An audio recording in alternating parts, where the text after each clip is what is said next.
HP, can you hear me? I can hear you. Can you hear me? We can hear you great.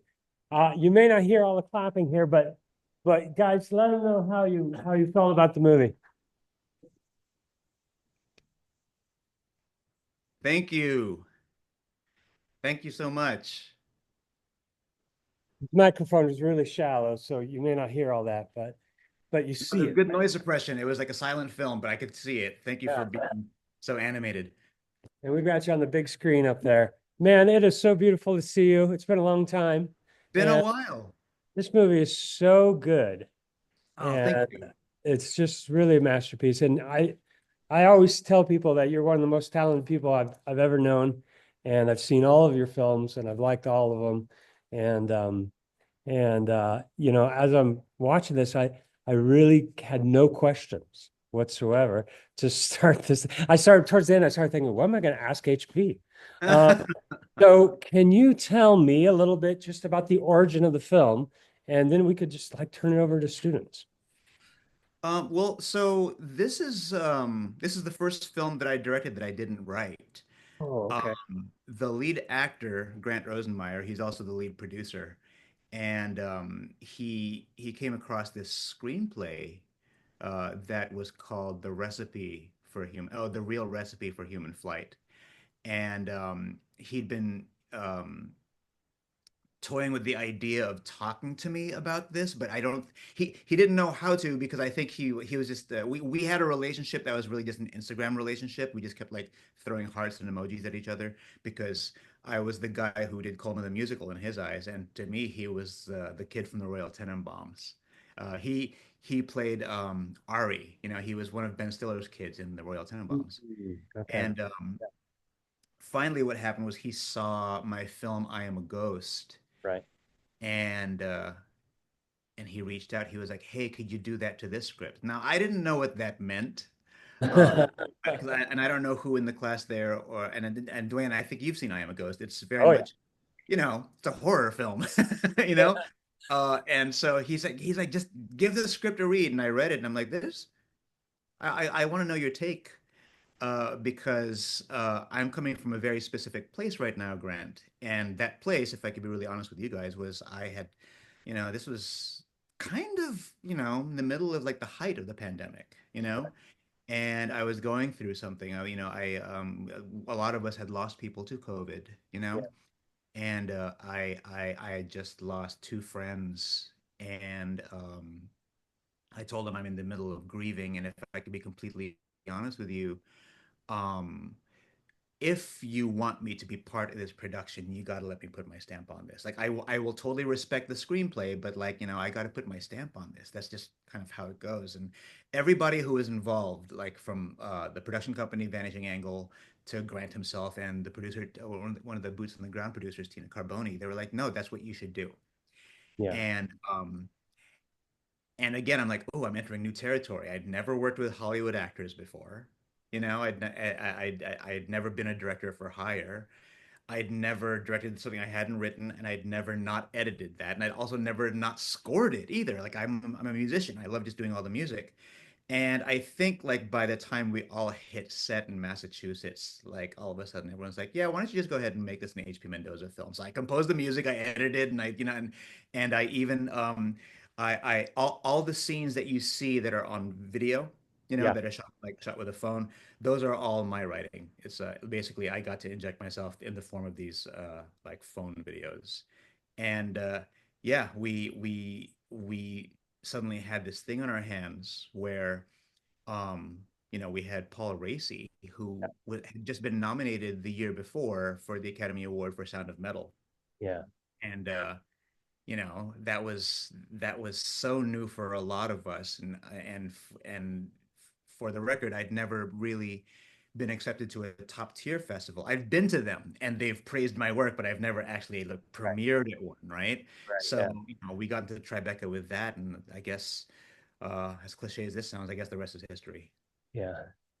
Well, it's so good. And can you, so the casting is so great. Talk a little bit about Paul, about getting him. Because yeah, he's really just nails it. As Yeah. he does in everything. But talk about like kind of getting getting that and working with him. So, What a great you know, name. oh, mealworm. Yeah. Uh, when I'm the one thing I want to say about like working with Grant Rosenmeyer and the team and Barry Galper and these another executive producer is they're just intensely into it. You know what Yeah, I mean? Like they're not hands off, right? Like I think, for a lot of actor producers, you'd expect them to be like, whatever, just make the movie work. I want to star in something. But like Grant's not like that. yeah, Uh, but what's also interesting about that is recognizing just like I think like maybe the age difference because I was like, I think we need someone like wizened and old for Mealworm. And they were like, "Oh yeah, we're thinking of someone like I shouldn't say who they were thinking of. They were, but oh, I'll just say it. They were like maybe like a Will Ferrell." And I was like, "Wait, you think that's old? He's like my age, right?" yeah, And Grant was like, "Well, who are you thinking of?" I'm like, "Well, I was thinking someone. I mean, like like a Paul Raci type." I yeah. said the words were Paul Raci type, right? Wow. Uh-huh. And Grant's like, okay, yeah, no, yeah, sure, sure, Paul Raci type. And next thing you know, I have a meeting with Paul Raci, Wow. and I'm like, is that what it means to work with the kid from the Royal Tenenbaums? Like, he just has access to people, and so I'm the meeting happens. I'm sitting there waiting for Paul Raci, and I'm wondering where Grant is. And I'm texting him. I'm like, dude, like Paul is gonna be here at any minute. Like, where are you? And Grant's like, oh no, no, it's just you. I don't want to mess anything up. Like this is like you talk to Paul. You convince him to be in this movie. And I'm thinking, I have to convince him. Like, who am I? I'm thinking of myself as the DIY indie dude, Right. who makes super cheap movies. Like what could I say without a Hollywood guy on my side, right? So I'm like, okay, what do I say? And then Paul shows up. I'm like, thank you so much for making the time, Paul. I want to commend you on all of your work. I'm a big fan, and congratulations on the Oscar nomination and the current win at Film Independent. And he was like, cut all that crap. And I was like, oh, here we go. This is the part where he's gonna get mad. But he goes, let me do the talking for a second. I just want to let you know, I watched Bitter Melon and I thought the movie was beautiful. Right. And I was like, oh, that was the movie I just finished. And I was like, oh, I think we've got him. And from that point on, like me and Paul, like we just formed this like really, really close relationship because I think me and Paul at that point decided um we have to take care of Grant. He's gonna have a lot on his plate, especially as the lead actor. He's very young. But the one thing I will share, and Paul doesn't remember this, or so he says, but he said, "Look, I read the script. I saw your lookbook. I saw everything you want to do as a director. I would love to do this, but the truth is, you can't afford me." Which is a fair thing to say, right? I think whether you're Hollywood or not, always know your worth, right? Even if you've never done anything, just assume that like you should fight for what you're worth. Yeah. However, I told him, I said, okay, I hear you, but like it's not that I can't afford you, they can't afford you.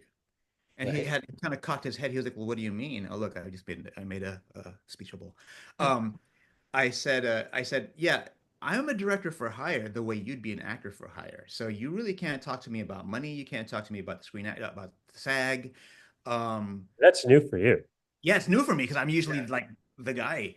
Suddenly And you're using that card to your advantage. I know I was like, you and me, dude, we're in the same boat. I'm negotiating my rate too. So unless you have anything creative to talk about, I guess the meeting's over. Because he also had this thing. He was like, look, I gotta run. Like I have like 20 minutes. And at this point, it was like 30 minutes. And I was like, so yeah, the meeting's over. So like, honestly, thanks so much for your time. And he was like, no, no, no, no, hang on, hang on. I don't have anything coming up next. I'm like, oh, okay, so now you've got the time because suddenly he saw me as a fellow creative. Yeah. And what was great about that was the relationship from that point on because we were able to shape his character together. We were able to figure out his accent because he has a thick Chicago accent, and I think he was fighting it for a while. I was like, dude, just be Chicago, just Yeah. sound like you. And that's the relationship to this day. Like we just have I think even if I were to go back to being that guy that like produces and does everything and I even handle the paychecks, I think he would still see me as a fellow creative. So that worked in my favor. Yeah, for sure. All right. I'm turning it over. So we got bunch of great people here. Thank you, HP, for being here. They'll come up, they'll introduce themselves, and it's going to be beautiful.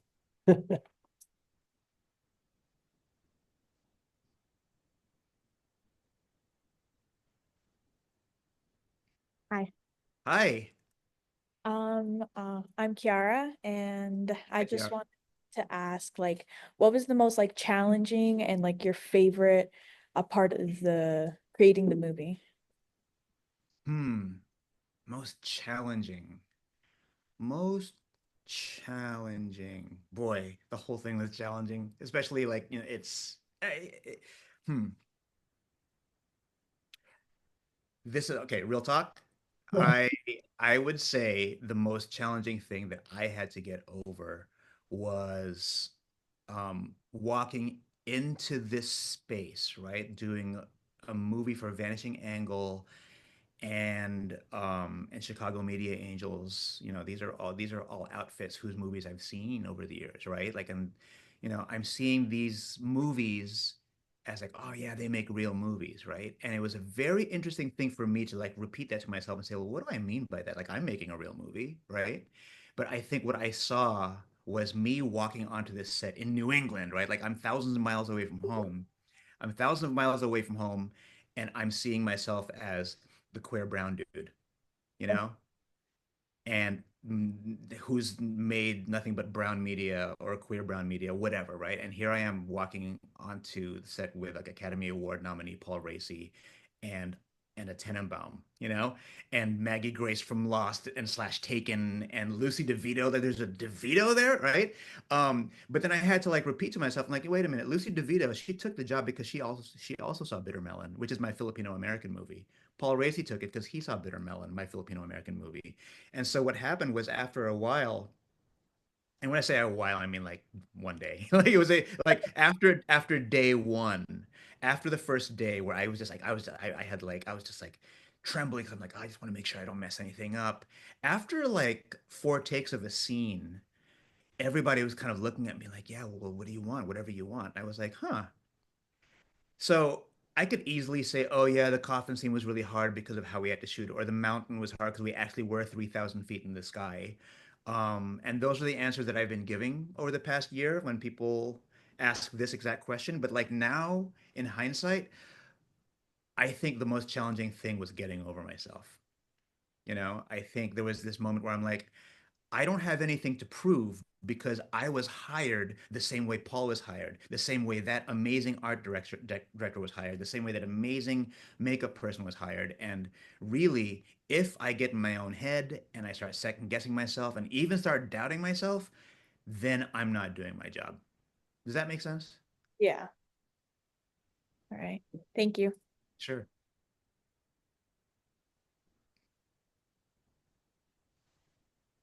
Hey, I'm Brandon. I'm going to be going into the post-production track. Oh, nice. I just want to say I really did love your film, and Thank you. I feel like you blend different like tones and genres really well. And I kind of wanted to like get your process on that, like going from comedy right into like sometimes there's horror elements and stuff like that. So I just kind of wanted to hear from you about that. So kind of in line with what I just told Kiara about getting over myself and like kind of recognizing that I'm part of a team, right? I also recognize that, you know, I have been doing this for 20 years, right? And I think a lot of times people will tell any storyteller of any kind, um, you got to get a grasp on tone. You got to have a better grasp on tone. And one thing I always fought against was this idea that there should be one tone, you know, because sure, I think like in film school, like I'm like, okay, well, I'll make sure not to be all over the place. I'm sorry, I'm so extra. Sorry, I keep making my crime movies into musicals. Like, and I think what happened was I started realizing that some of my favorite films had major tone shifts, you know, because it's the tone shifts of those movies that make them special to me, right? And these are movies that even my film teachers would say, like, why do you like that movie so much? It has major tone shifts. And the funny thing is, now, 30 years down the road, these movies are regarded as classics, right?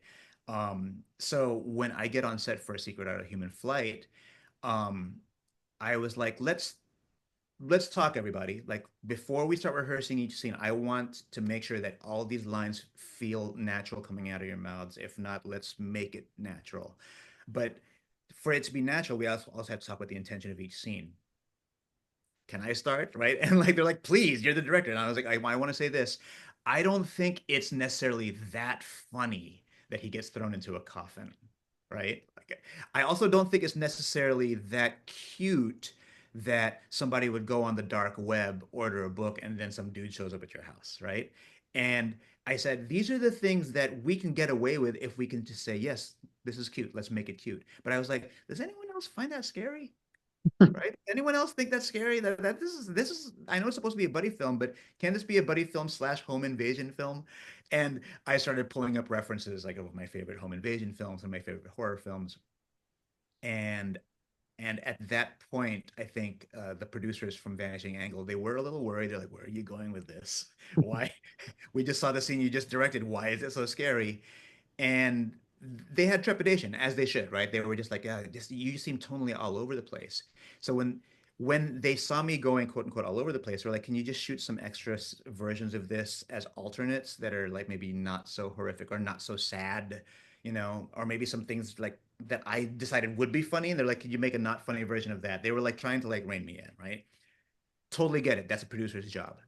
So I was proud that when we had our first rough cut, there were certain scenes where I went with like the alternate version that they'd recommended, and they were like, "Yeah, this movie feels very even keeled." I'm like, "Cool, I'm glad you think that." So they're like, "No, that's not a good thing.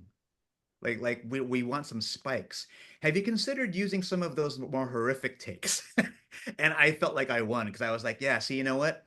This is what I mean when I say that sometimes a tonal shift is not necessarily a bug, but it's a feature.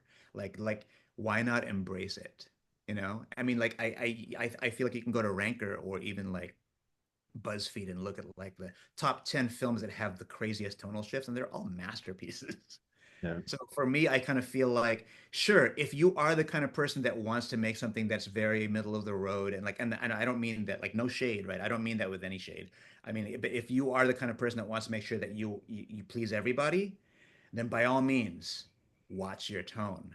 But if you are aiming for tonal shifts, go batshit. No, I appreciate it. Thank you. Thank you.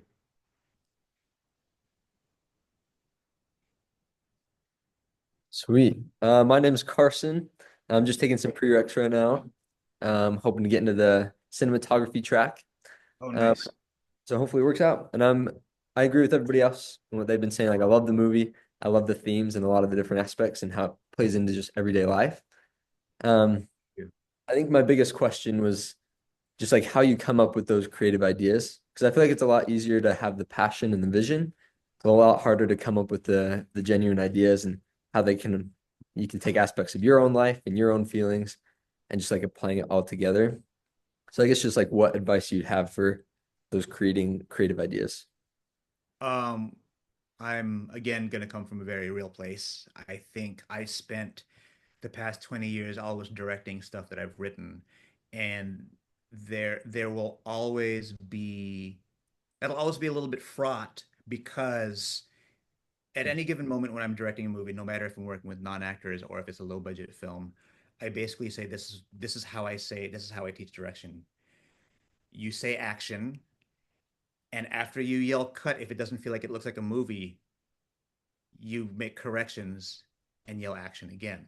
And it's better than just saying like, oh, you got to be this hard ass, or you got to be this, and you got to be super, or you got to be super sensitive. I don't want to be prescriptive because everybody has their own personalities, right? But I do say you direct the scene until it feels like a movie. I think when I sit there and I say, oh, wait, this is not a movie that I'm watching. Sorry, cut.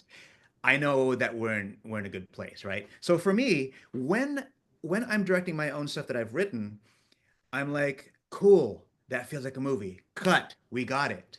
I feel confident that we have a good scene. And then I get neurotic again in my own head. I'm like, but is this a good script? Like, did I just Stockholm everybody here on set into like just agreeing with me? Like, no one's gonna say it's a bad script because they agreed to this. So the difference here was I was putting my auteur hat aside and directing someone else's script. because suddenly we had this blueprint, this manuscript that just sat in front of us, and we all were like, okay, what's the best thing you could do to make this come to life? And a lot of people were bringing a lot of their own stuff to the table, you know?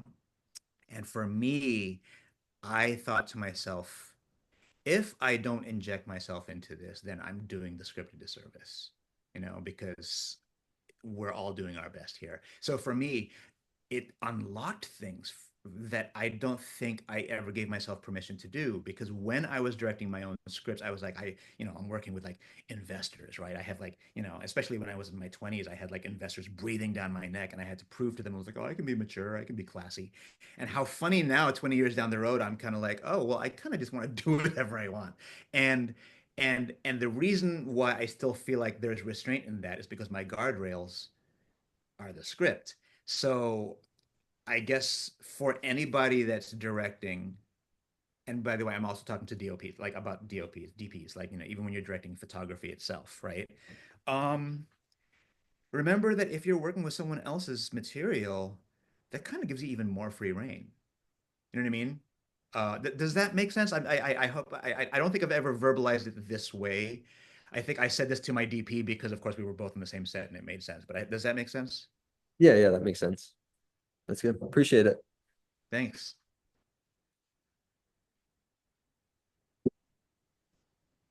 Good evening. I am Spencer Palmer, and welcome to Utah Valley University. Hello. Thank you. So, I have a few questions. So, did the main character survive, or was he flying just as it was being paid off what was being planted in the movie when he found this advertisement? That is one of the questions that I generally don't want to answer, because here's the thing. I only answer that question one-on-one. Um, I've been asked that question, and for the record, the end. What works about this ending for me specifically is this ending is almost exactly like the endings of all my other films. And at all my other films over the past, like however many films I've done, people are like, "Oh, does it mean this or does it mean that?" Um, when I've answered that in front of other people start arguing, because like, well, I saw it as this. And actually at Tribeca, what's funny is someone asked that, and I still didn't answer. So that person and his wife came up to me and said, so now that we're alone, can you tell me at the end, does he survive? Blah, blah, blah. Once I gave my answer, the husband and wife started fighting. Like they had their own interpretations of it. And the thing is this, it's no accident. Like I kind of planted the seeds early on within the film to make sure that wherever you are in life will determine what you think happens at the end of the film. Does that make sense? Like it's uh, I, I I don't know this couple, so I feel safe saying this.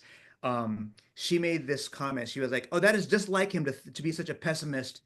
He thinks that he died, and I think that he went to heaven."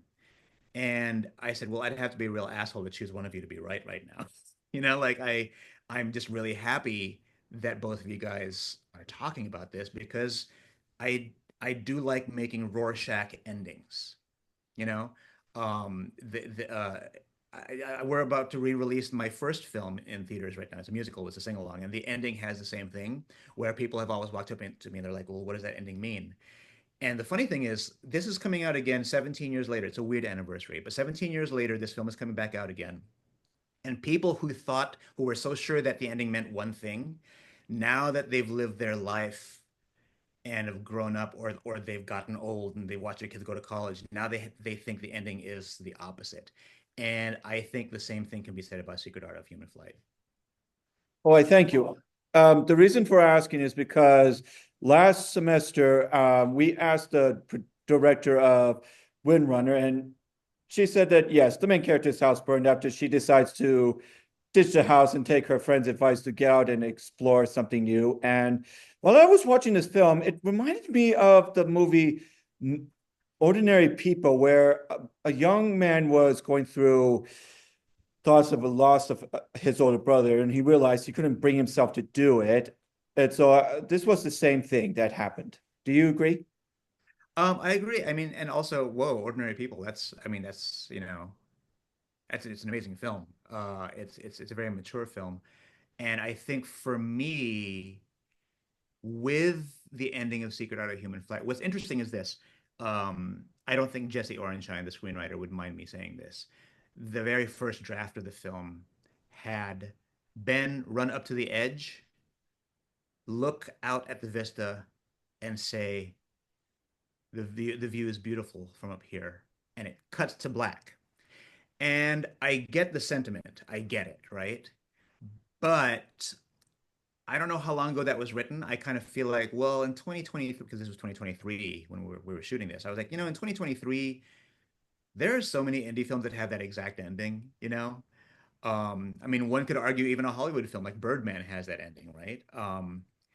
Uh, Dwayne, I mean, Dwayne, I mean, you can speak to this. I mean, hadn't you been associated with a project that has a similar kind of ending? It's like I didn't want to be stealing that same ending that a lot of people have already done so well. So I was like, we can have the exact same sentiment, the same ambiguity, but let me thread something from the middle of the movie, which is the mushroom trip, from the middle of the movie all the way to the end. That'll make it so that way anyone viewing this can take their own life and inject what the ending means. Oh, that's very interesting. Thank you. And I've seen other people on YouTube making speculations and trying to figure out what the ending means, but I usually find this kind of stuff by asking filmmakers directly and read their interviews. So I like to seek the truth in a different angle. I mean, you know what? It's too bad that I didn't know when they were making the Blu-ray for this.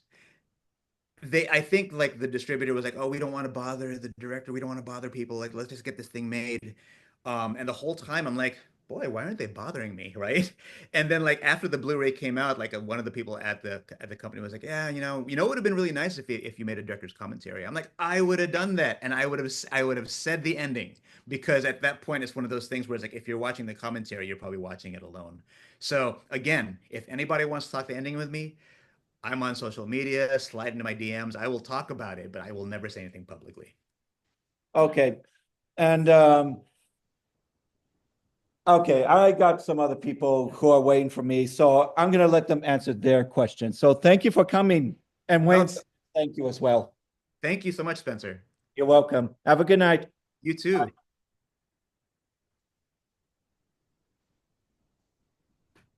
Hello, I'm Allie. Hi. I'm in not the directing, sorry, the editing track. Sorry, the audio dropped out on your name. What's your name? Allie. Allie, nice to meet you. You're on the directing track. Oh no, sorry. I don't know why that slipped, but I'm in the editing track. Okay. Yeah. Hi. So I loved your film. I thought it was fantastic, and I love how bold your style is and that you steer away from, just like safety. So I love that. And something that stuck out to me in not only this film, but also the Attack, Decay, and Release was your use of aspect ratio and the different aspect ratios you use. So I was wondering your process in deciding which aspect ratios to use and what goes into that, because I'm hoping to experiment with that in the future. Well, as an editor, you should, because I mean, it's one of those things where I keep, and especially since I'm an editor, like I keep telling people, I'm like, don't treat the editor like the person who has a lifetime supply of band-aids. They're not there to fix your errors, right? They're there to tell a story. And sometimes an editor might even change your aspect ratio. I'm not going to say which movie, but I will say I kind of ghost edited on a film that wasn't necessarily well shot, and I was like, why don't you guys just make it like Super Panavision, like, or no, I said like actual 1953 CinemaScope, and make it 2.55 to 1. And they're like, why? I'm like, so you can like get rid of all those booms or get rid of all like the extra things that you didn't mean to get at the bottom, and we can recompose the whole thing. So yes, please think about aspect ratio. As far as Secret Art of Human Flight, I think what I was up against was trying to do something that felt like it would be a next step for me, but at the same time recognizing that there are never ever more than two people at once on the screen, right? And and I'll be honest, I do think that for a lot of people who um for lack of a better way of saying it, for a lot of people who want to be taken seriously, their whole thing is like, well, it's cinema, let's go as wide as possible, right? Um, I actually think a shape is a shape. I mean, cinema isn't how you feel while you're watching that shape, right? So for me, I feel like if we went really wide, I don't know what that would be saying, seeing as how there's never more than two people at once, right? And on top of that, most of the movie takes place in this New England house. And what was more important to me than aspect ratio was making sure that we had like heads and feet, right? Like I wanted people to see exactly how planted on the ground people were and how much room was above them, because the whole movie is about the aspiration to fly. Um, if we did decide to go wider, even 16 by 9, right? We'd have to go pretty far away from the actors and or knock walls down because New England houses are small. And I I was talking with my DP who had just worked on Top Gun Maverick. He was like, "Dude, you want to use the same camera that we used for Top Gun Maverick?" I'm like, "Yeah, yeah, sure. An IMAX camera. Let's shoot this. Can you really get that?" And so he was like, "Let's get to Venice." And suddenly I like just I just threw together like a bunch of like tenets, right? Just like these like design tenets. I said, for the moments I feel a little bit insane, like, you know, let's go Brazil. You know, I don't know if you're a fan of Terry Gilliam's Brazil, but I was like, what really gives that sense of paranoia is just like how wide angle that is. Wide angle, full frame, like 133 to 1, 4 by 3, like all of a sudden everything looks like a storybook. And I was like, this is perfect. This is what we need to do to tell this story, because we want to feel the vastness of sky and land, but you only get those shots every so often in the film. So how do you convey that with a house? Especially knowing that we were going to build like, you know, this fake sky of the clouds. Because again, imagine if we had a small house and we're shooting widescreen in that small house. What would it look like when Ben and Mealworm were meeting? You know what I mean? Like and like we sure we would get them in the same space, but then how much of the sky would you lose, right? Um, and again, the people would say like, no, you just frame it right. Small New England house. We don't have the budget to knock down walls. So I think it was definitely function, but it was a lot of form too. It was making it intimate while using the full like kind of like large format at the same time. I love that. Yeah, because it definitely felt very intimate with the characters. So Thank awesome. you. Yeah, I feel like, and by the way, not to sound like a hypocrite, I know you can make things feel intimate even in scope, right? Um, but at what cost? You know? So and as someone whose first two films, or most of my films are like super widescreen, um, I do know what the cost is. You know, like I watch some of my older films and I'm just kind of like, oh, that's too bad.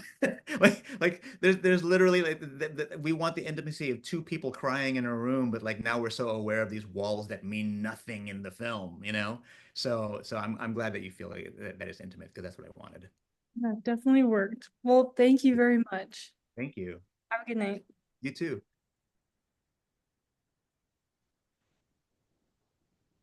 Hello, Hi. my name is Jaden, and I'm also going into the editing track.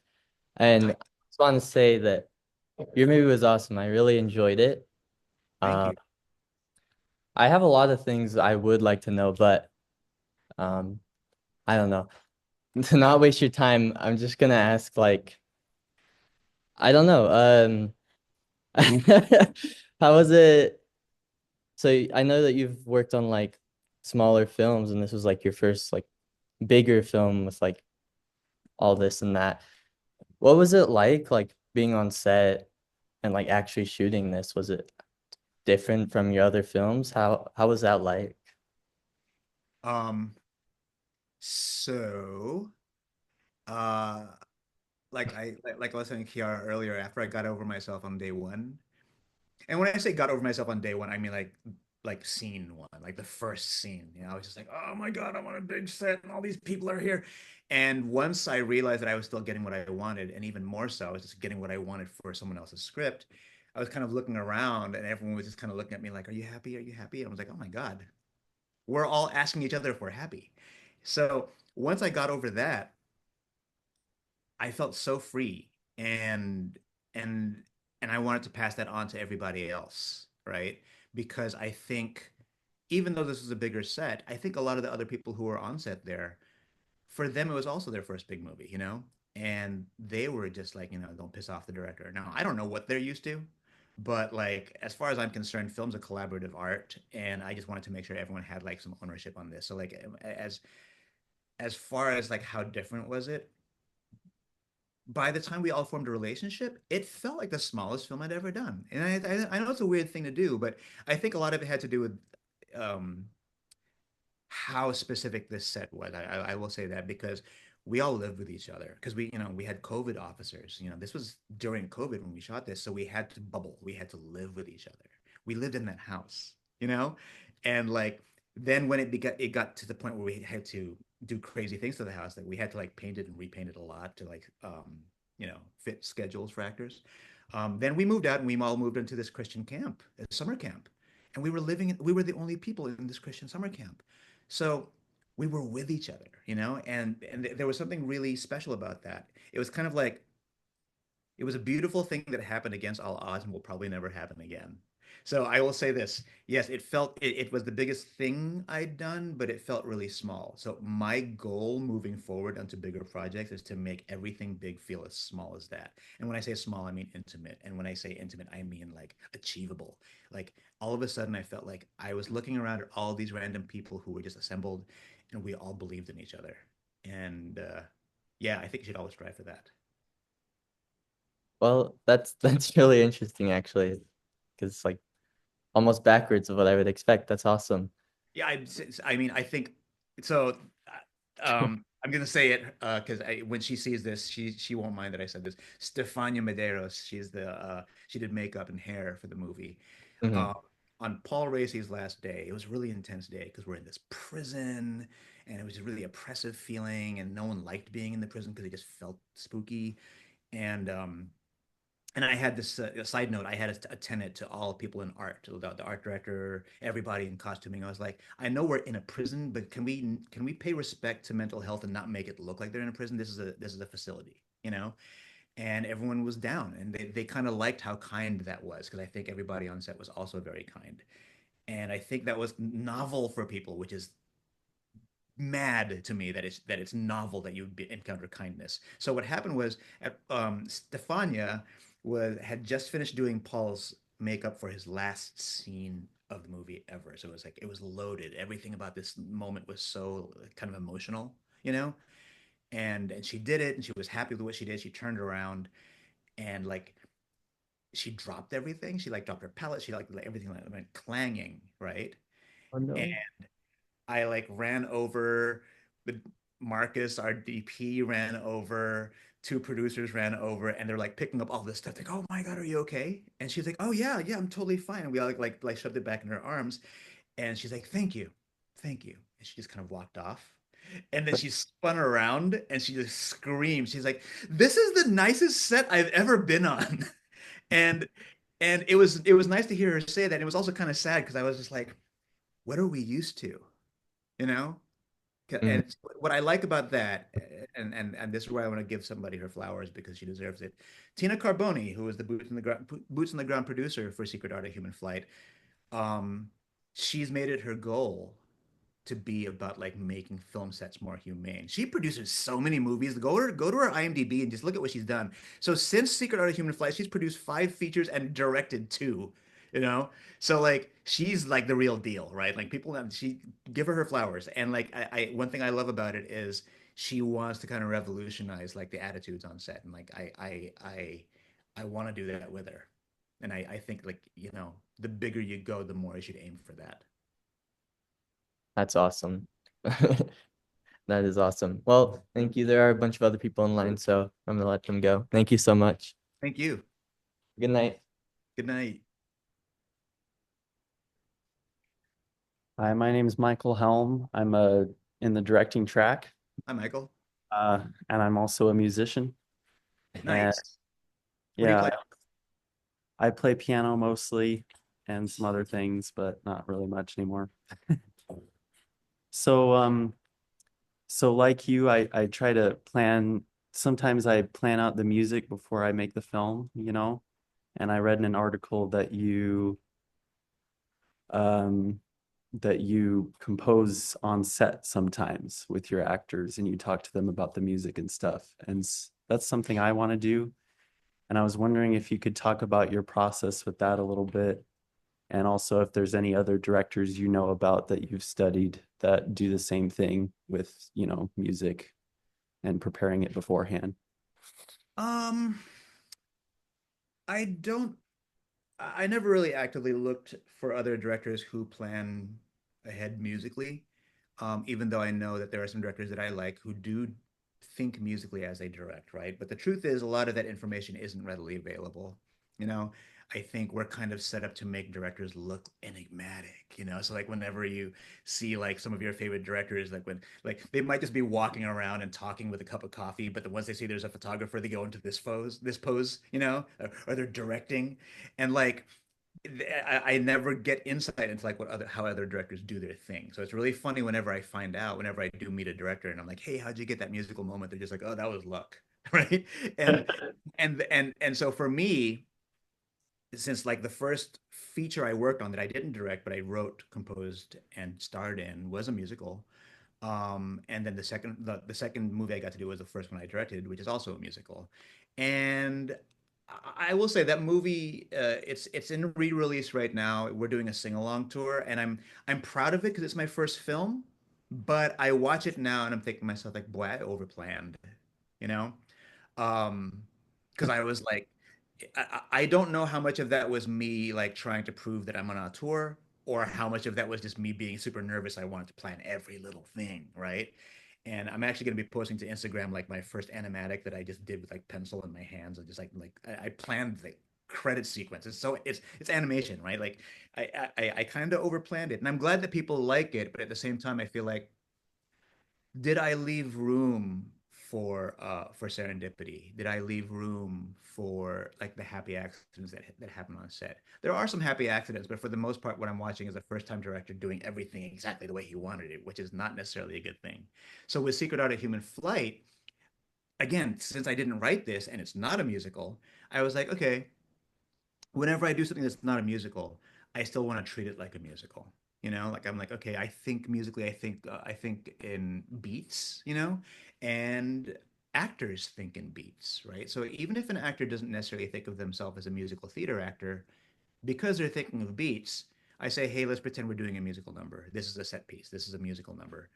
And I would tell Grant Rosenmeyer often, I'm like, okay, find everyone's beats, find everyone's beats on set right now, because if you are a fish out of water, you know, like the only person who held your life together was Sarah. She's gone now, and now you have to interact with all these people.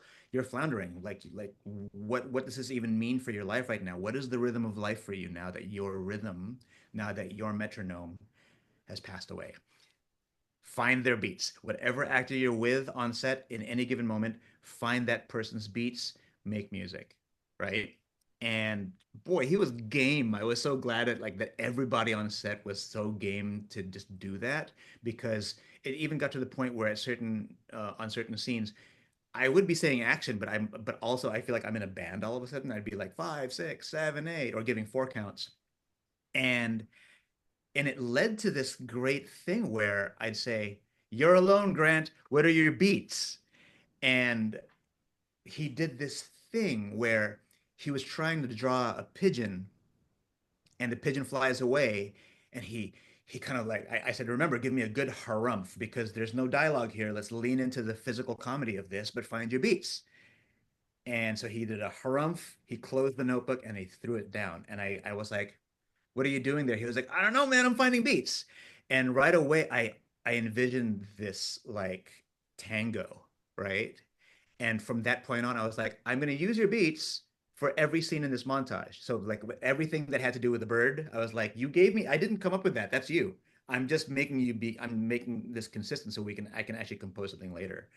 And when I finally came down to making the tango, I actually based the tango on this on the Magnificat. I went to Catholic school, and like a lot of like those old like Catholic songs were stuck with me, and like it was a Latin song called Magnificat, and I actually took that, incorporated it into a tango, and I said, "Hey Ben, this is your song now." And so that's like Ben's theme number two. And I'll wrap this by saying that it led to people wanting to experiment with beats, and we didn't have a theme for Wendy, didn't need it, right? I was like, whatever, that's all post. Like, let's not overthink this, right? Um, we didn't have themes for people, but when Paul was handed a guitar, Paul was like, "Oh man, this is the scene where I have to play guitar. What should I play?" I was like, "What are you worried about?" He was like, "Well, I don't want to play anything that, like, will get us in trouble." Because of course, we didn't want to have to clear a song, right? So he had the guitar, and he was just like, "Okay, what should I do?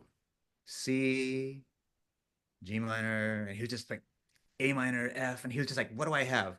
And I was like, "That sounds good." And I took those exact chords just as he played it, and it became Fly, which is the song that plays over the end credits. And I wrote lyrics for Paul to sing over that. And I was like, wait a minute, if I strip that, get rid of the drums, place it one scene before the scene where he has guitar, it fits for Wendy. And then next thing you know, it became the leitmotif for the entire film. So when you start the film, you already hear like traces of it, you know? And so if you watch, even if you listen to the soundtrack, that theme just keeps building, like one instrument on top of it. Here's Yeah. like the strings, and then by the end, you have like this big psychedelic rock version of it sung by Paul Raci. So Yeah. I, as much as I like organizing that, I want to credit Paul with writing it when he was just like kind of fucking around with chords, you know. Cool. Thanks. Sir, thank you. Hey, my name's Nathan. I'm hoping to go into the directing track and maybe minor in writing, but we'll see. Nice. But my question was, I know a lot of us have like these huge goals and plans and visions for what we want to do and accomplish as filmmakers, but having such big goals, sometimes it makes it really intimidating, even just to start the small projects that we have right now. Yeah. And so I'm curious, like if you've experienced similar feelings, what's helped you to kind of get past that? Have I experienced similar feelings every single time? It doesn't change. And you know what? You should be intimidated because that's if you're not intimidated, you're probably gonna make something boring. You know what I mean? Like, be intimidated because that's exciting. Um, I uh I I can only come from my point of view. This might be bad advice. Dwayne, tell me to stop if this is bad advice. Um, but for sure, do something small if you feel like you need to get that first step, right? Because I think like we do small things in our own ways. But I'm going to say this because you mentioned big goals. So I'm going to assume that you probably have a lofty goal. You probably have like something really ambitious on your mind that you're not saying. Um, what if you just did that, right? And this is what I mean. I'm gonna use two examples in my current life and my past. I'll start with the past.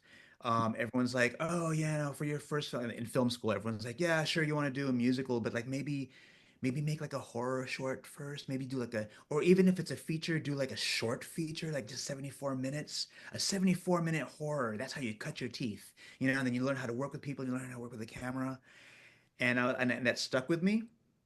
And then when it came time to make my first film, I was like, fuck it, I'm making a musical. And like we did a guerrilla musical and like we did all that and I cut my teeth on that. And my second film was a 74-minute horror film. And it just kind of it proved to me that if I did go the other way around, I would have been working out of fear, right? And I get it, like fear is also a good thing, but the only way you'll get anything done is just by doing it and not being afraid of failing because I fail a lot, right? And by whose standards, who knows, right? Maybe even one of my successes is failure by someone else's standards. There could be someone, I hope there's someone in the classroom right there that hated Secret Art of Human Flight and thought it was a failure. Case in point, right? Like you'll never know, right? But I never want to operate out of fear of failure. Um, be lofty. You'll never, if you're so scared of doing something right, you'll never make anything great. Really like that. Well, thank you. That was cool. Did you hear What's that? that? No. Dwayne said it was terrible advice, but Sorry. Slide into my DMs. I'll continue there. thank you. Sure, of course.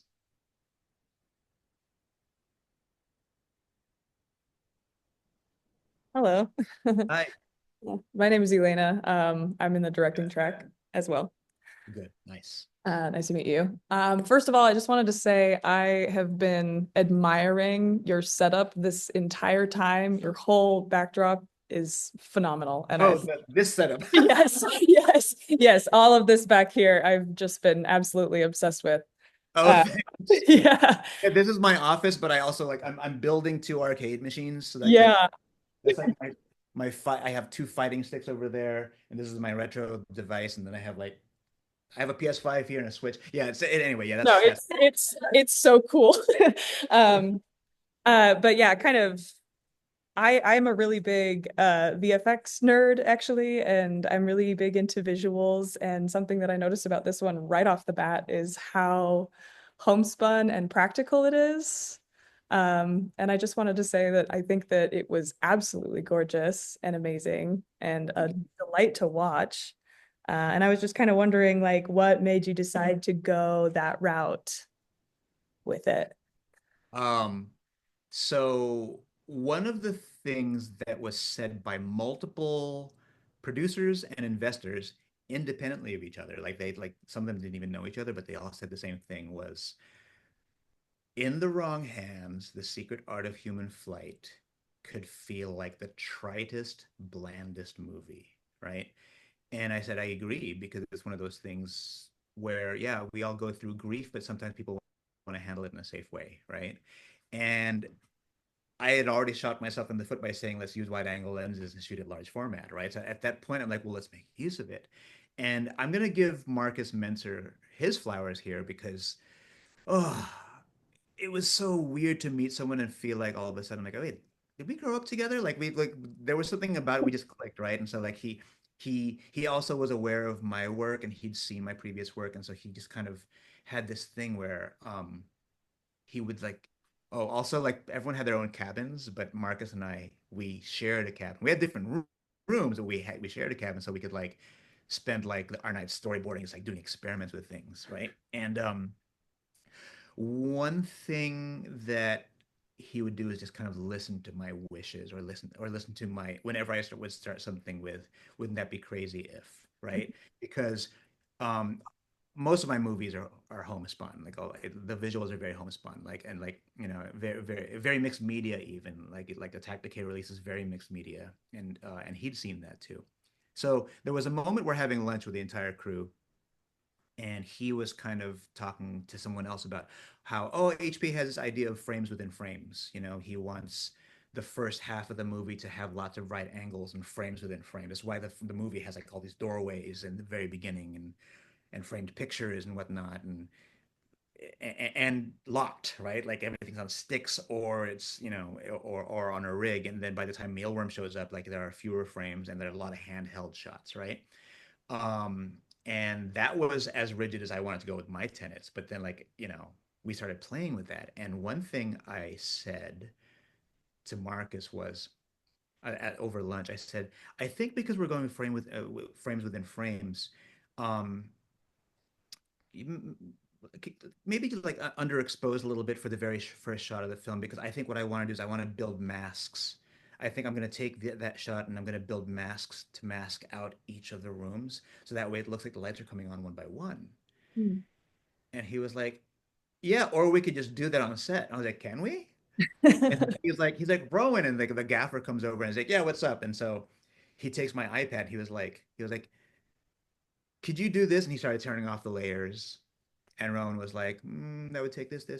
Yeah, sure, let's do it. And I was like, oh wait, so I can actually just ask for the practical effects. We don't have to fake a practical effect by doing it digitally. Yeah. We can do it in the moment. And from that point on, all of a sudden it was just like, hey, everybody, what is the most twee thing you could think of without going twee, right? So let's say the clouds, right? I really wanted that cloud room, even though I think like originally I was like, hey, can we have something that has like cloud colors?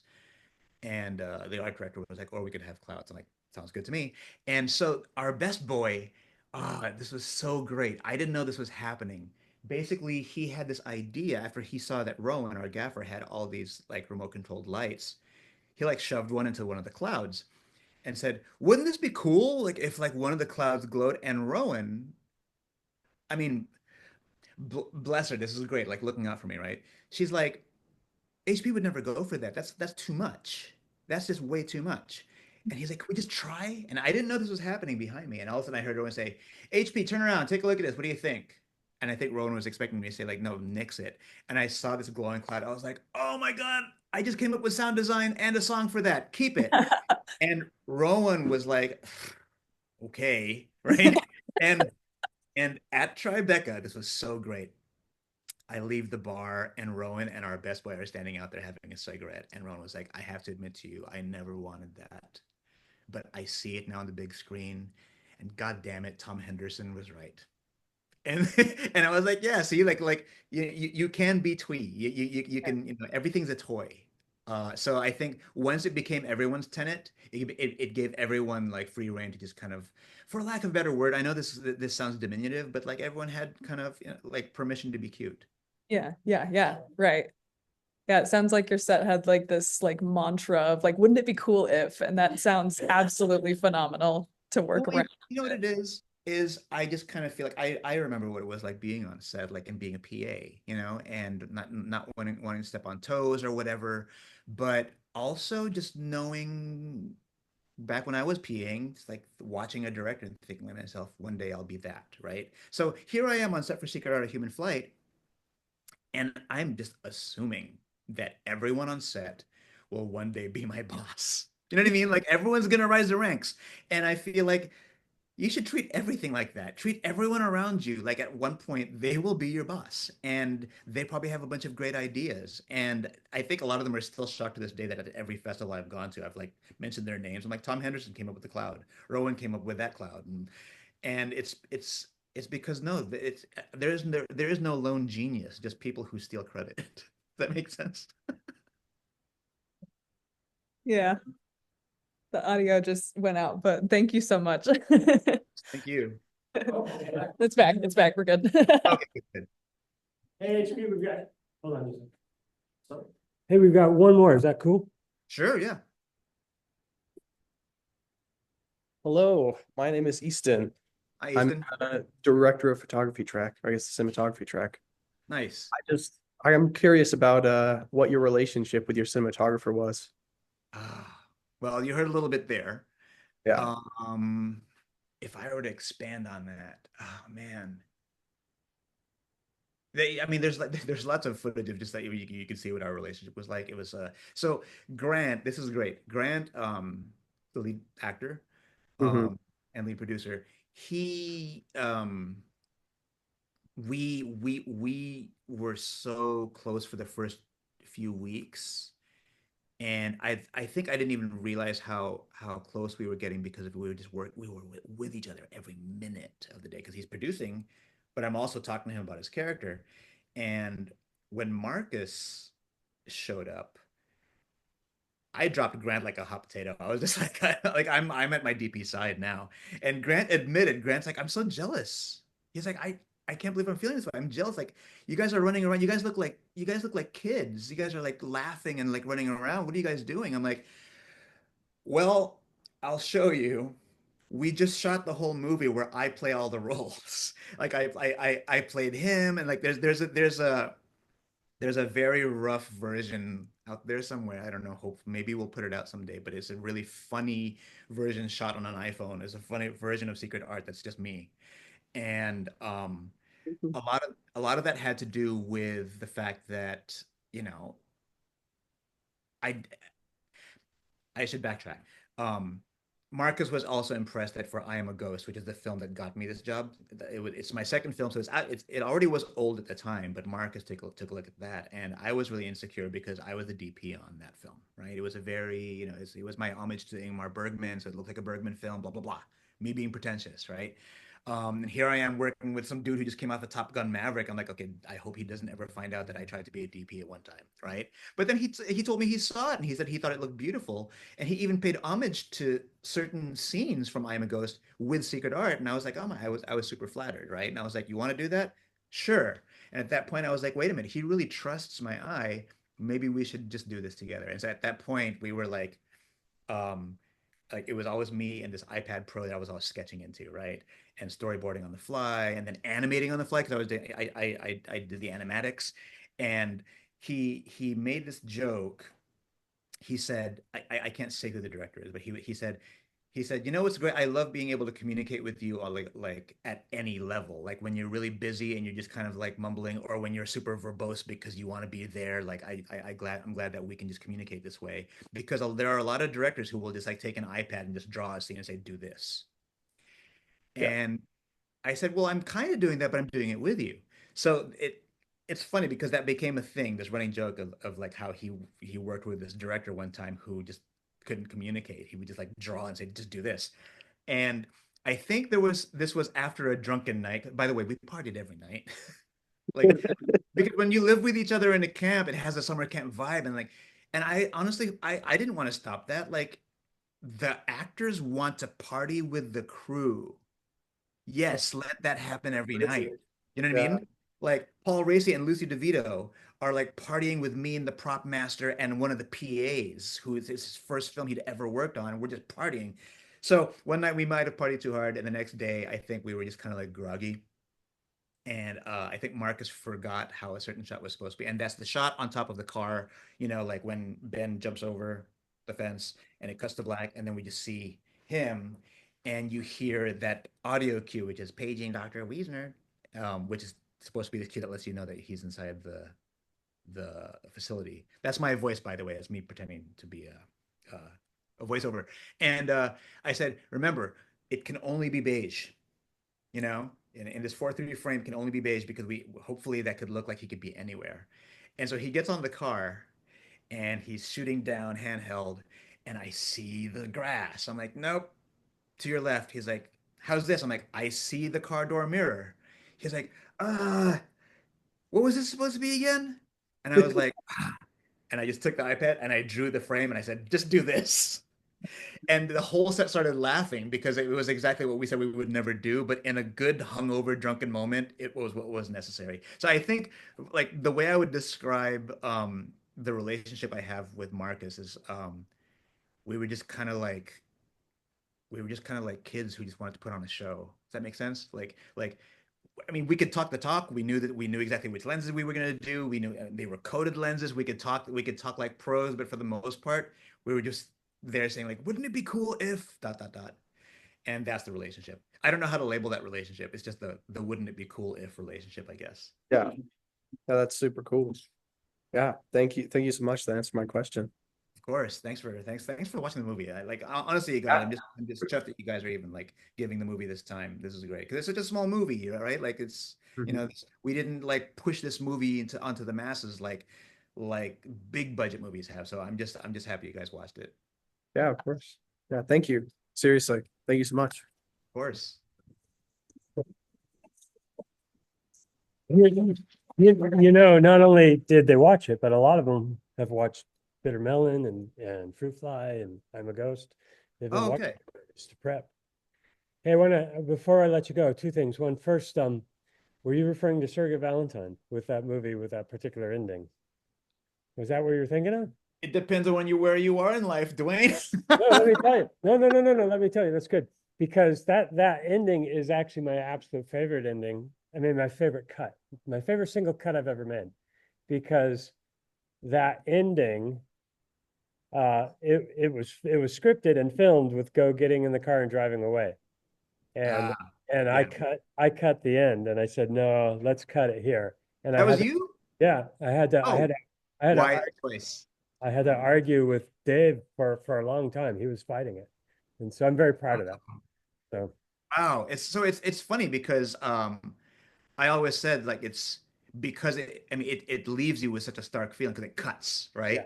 I'll never forget like the oh, like the collective like whoa in the audience when all this is written and directed by Dave Boyle. It's like, oh, it's over, you know?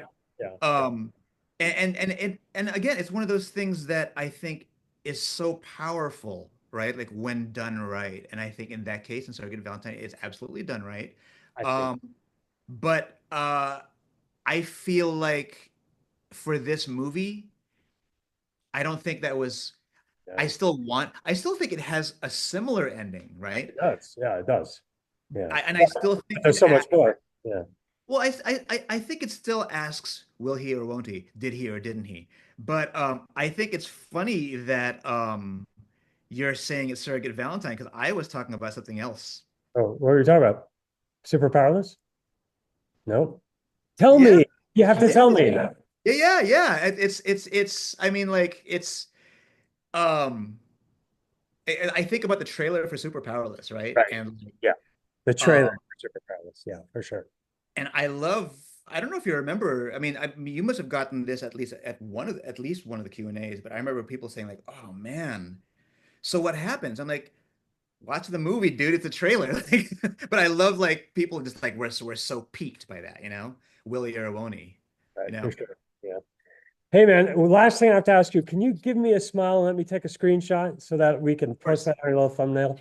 Okay, 1, 2, 3. Woohoo! All right. This has been a pleasure. Thank you, everyone. Give them a big round of applause. Thank you.